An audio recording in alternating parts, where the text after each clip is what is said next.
Hello, kumusta po kayo? I hope okay lang tayo lahat. Ako ay medyo busy dahil paalis kami ni Doña Veronica next week. So medyo naghahabol po tayo ng matapos ang lahat ng nakabinbin na trabaho sa ating day job, which is yung aking work as a marketing director for a UK-based company.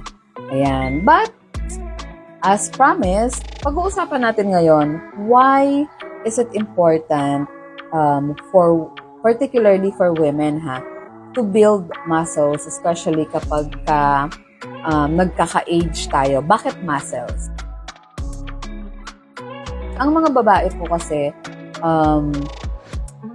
lalo na kapag nanganak na at kapag nagme-menopause na, ang nangyayari, yung bones natin ay nagiging marupok na. At yung bone density natin nababawasan na. At nagkakaroon tayo ng, parang mas prone tayo sa osteoporosis, arthritis, mga bone diseases. And then, nagiging brittle yung bones natin. At dahil nga kulang ng muscles yung ating katawan, nagkakaroon din tayo ng problema sa flexibility, mobility, and balance. Therefore, madali tayong madulas, matumba, madapa, matapilok, and all of these incidents can cause bone damage. Diba? Pipilayan, dyan yung mga nagkakaroon ng kailangan ng hip replacement, yung mga ganon-ganon. So, kung mayroon kang enough muscles sa katawan mo, mapoprotect yung bones mo from damage from these occurrences. Plus, of course, actually, if you have good muscles in your body, it means na mayroon kang strength training, ang mobility mo is maganda and mas flexible ka at mas strong ka. Diba? Kasi po, sunod-sunod yan magkakakabit yan, kumbaga, magkaka-connected yan sa isa't isa.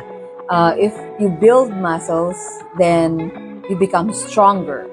And when you are stronger, you reduce the risks of bone damage caused by yan, yung lack of flexibility, lack of mobility, yung mga ganyan na bagay. When you're doing strength training, nagiging stronger ka, and it makes it also easier for you to lift things.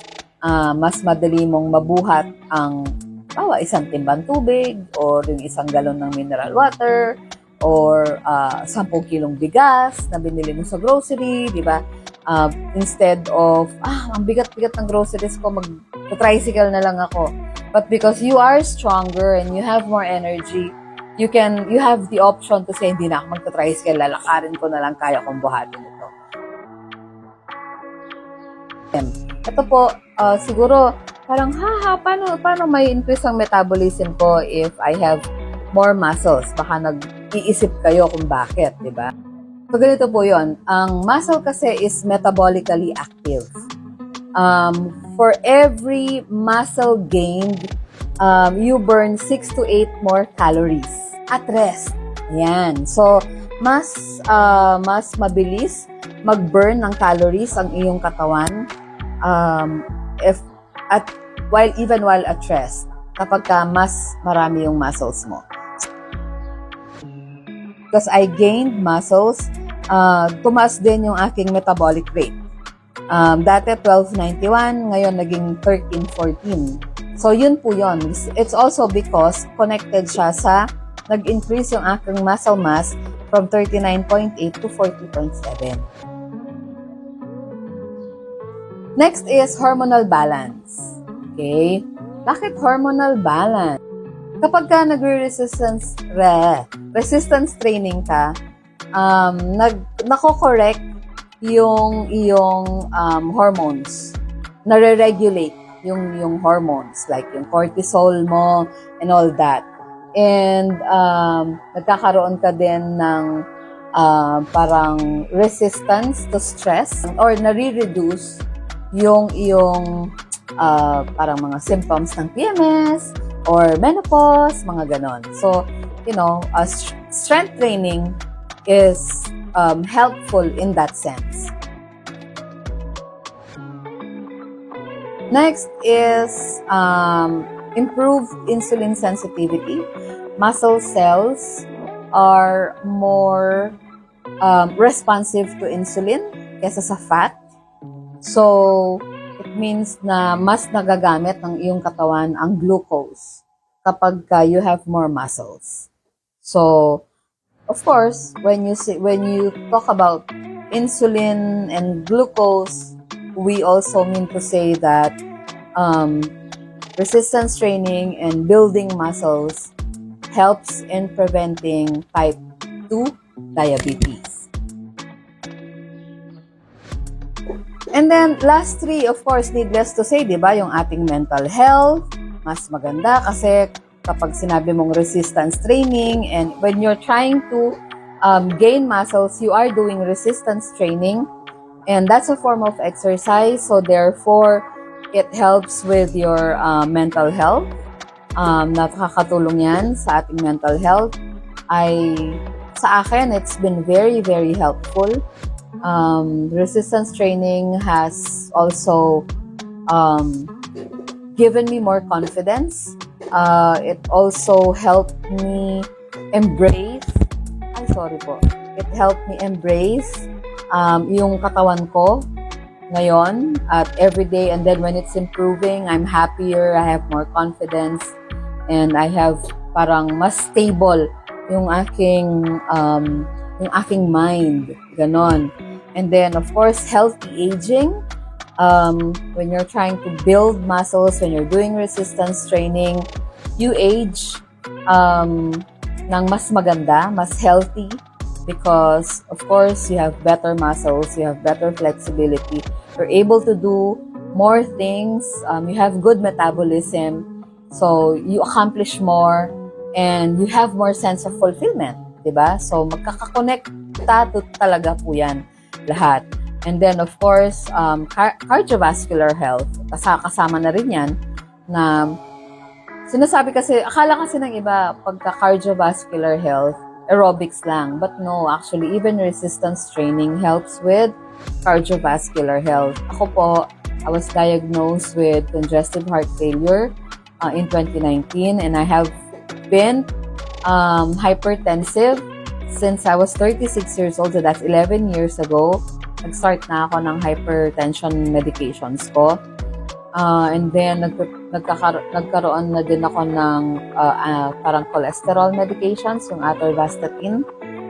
And then, nag-borderline yung sugar ko. But now, my sugar, my glucose levels are really, really good. Sometimes, nasa 80s na range lang yan. Since I started resistance training and taking better care of my health. And I think, of course, Herbalife has helped me as well, because ang Herbalife products po are low GI and also they're halal. So, nakakatulong din sila sa akin. Yung aking atorvastatin ay pinabawasan na. Every other day na lang at half the dosage as well. Yung aking ibang mga gamot, nabawasan na din. And the goal is to eventually, when hopefully matanggal. Ako lang yung medyo takot na matanggal because of my experience with James. Dahil si James po kasi, that's my partner who passed away last year. Siya naman kasi, yung sa kanya was uncontrolled hypertension dahil hindi siya talaga nag-maintenance. Kaya ako ngayon, parang kahit sabihin sa akin na tanggalin na yung maintenance medications, takot ako. Because ayoko naman din na bigla na lang akong tumumba sa harapan ng anak ko. You know, like what happened with James sa amin. So, kaya ganon. So, I still have medication but only kalahati na lang ng usual na dosage ko before. Yung iba talagang every other day na lang at half the dosage. And so, there's a lot of improvement because I started taking control of my health and nag-change po talaga ako ng lifestyle, and I've given resistance training a priority sa life ko. it's a part of my daily routine, Monday to Friday talaga. So yun, I hope this is a very, very long vlog, but I hope na marami kayong napulot. At I hope that you would reconsider, especially for women out there na nasa ganitong age ko na din. By the way, I'm 47. I'll be 48 this year in October. So, ayun. Let's build muscles, let's work on being healthier, stronger, and more fit as we grow older. Kasi ang ganda po ng magiging experience kapag ganito ako. I'm enjoying life at the moment because of all the things that I've been accomplishing and I'm doing to make myself healthier.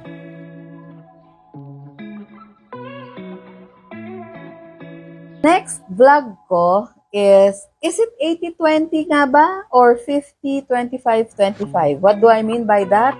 Kasi may nagsasabi na ang weight loss is 80% nutrition and 20% exercise. Pero meron ding nagsabi sa akin na no, you're wrong. It's actually 50% nutrition, 25% exercise, and 25% rest and recovery, or otherwise known as sleep and stress management. So, alin nga ba ang dapat nating paniwalaan? Next vlog po yan. Bye-bye!